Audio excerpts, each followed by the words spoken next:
ও সুন্দর মাঝি রে, এই ঘাটে ভিড়াও নাওখানি।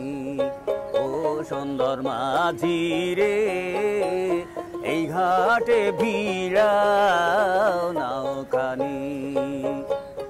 সম্বল আমার এই দোতারা।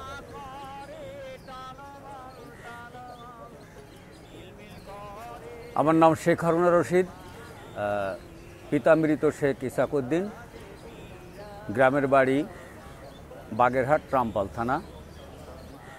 1971 সালে এই দোতারাটা কেনা, মাত্র 40 টাকা দিয়ে।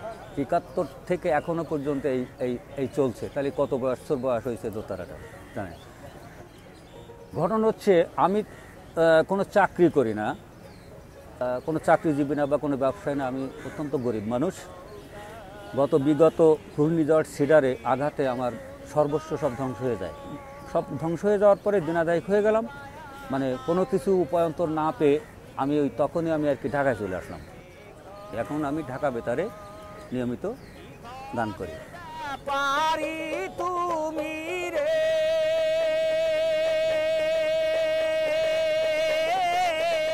লোকসঙ্গীতটা আমাদের আসলে আমাদের বাংলার ঐতিহ্য, বাংলার সংস্কৃতি। লোকসঙ্গীতের ভিতরে এর ভিতরে সব জিনিস আছে।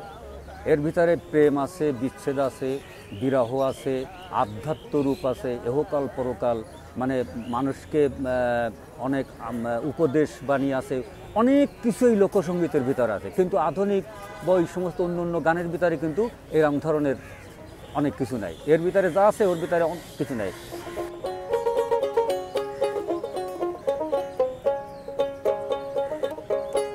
আমার বন্ধু সাইরা গেছে আরে অনেক। দুটো ছেলে, বড় ছেলের নাম শেখ তামজিদ হোসেন, ছোটটার নাম শেখ সাদি।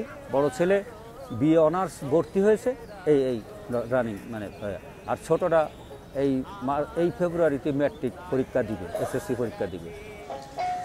এই গানগুলো সাধারণত অনেক সময় দেখা যায় যুবক সম্প্রদায়, যাদের একটু মানে বয়স কম, এরা হয়তো অনেকে হয়তো তেমন বেশি একটা করতে চায় না। কিন্তু একটু বয়স মানে 40 আপের পরে যত বয়সের লোক সবই কিন্তু এই লোকসঙ্গীতকে কিন্তু বেশি প্রাধান্য দেয় এবং বেশি পছন্দ করে।